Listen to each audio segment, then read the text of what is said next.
Brazil has 5 World Cups, more football legends than any nation, more talent than almost anyone. Yet for over 20 years, they've watched someone else lift the trophy. The problem wasn't talent. It wasn't passion. It wasn't history. It was tactics. Now, for the first time ever, Brazil has handed the keys to a man who has conquered Europe with Real Madrid, AC Milan, Chelsea, Bayern Munich, and PSG. Carlo Ancelotti doesn't believe in one system. He believes in solving problems. And that flexibility might be exactly what Brazil has been missing. So, can Ancelotti finally bring the World Cup back to Brazil? Let's find out. For years, Brazil has produced incredible attackers.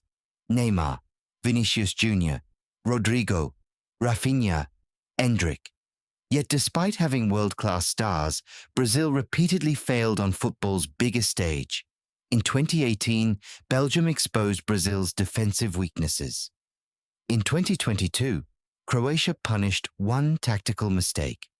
The issue wasn't individual quality, it was predictability.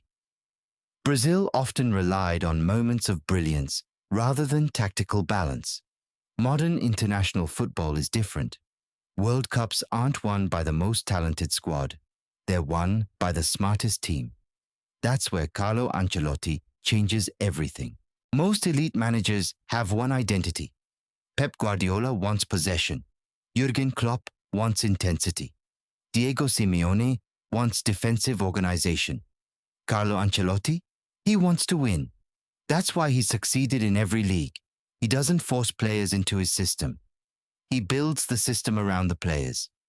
At Real Madrid, he transformed depending on the opponent. Sometimes his team dominated possession. Sometimes they defended deep. Sometimes they attacked through Vinicius. Other times through Jude Bellingham, or through set pieces. His greatest strength isn't tactics, it's flexibility.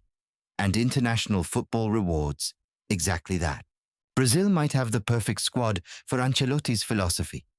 Vinicius Jr. is devastating in open space. Rafinha provides width and pressing. Bruno Guimaraes controls midfield. Juan Gomes adds defensive intensity. Gabriel Magalhães brings leadership. Marquinhos provides experience. Alisson remains one of the world's best goalkeepers.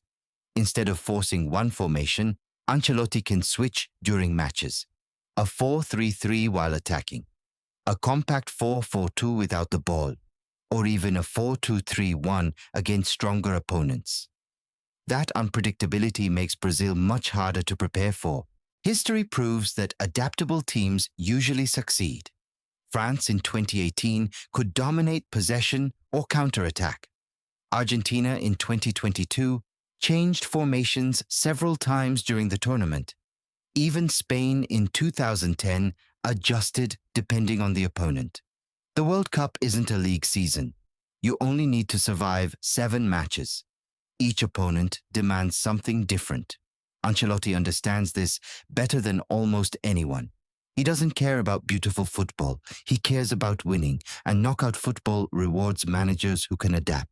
Of course, winning the World Cup won't be easy.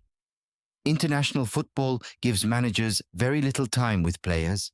There are only a handful of training sessions before major tournaments. Can Ancelotti teach tactical flexibility quickly enough? Can Brazil's young stars accept defensive responsibilities? Can the pressure of wearing the yellow shirt be controlled? These questions remain unanswered. One thing is certain. Brazil didn't hire Carlo Ancelotti to entertain. They hired him to win. For decades, Brazil relied on individual brilliance. Now they finally have one of football's greatest tactical minds. A manager who has won everywhere. A manager who adapts better than almost anyone. If Brazil combined their unmatched talent with Ancelotti's flexibility, the rest of the football world should be worried. Because the road to the 2026 World Cup might just lead back to the nation that has been waiting more than 2 decades for football's biggest prize. But what do you think? Can Carlo Ancelotti finally bring the World Cup back to Brazil? Or will another football giant stop them? Let me know in the comments. And don't forget to subscribe for more football documentaries.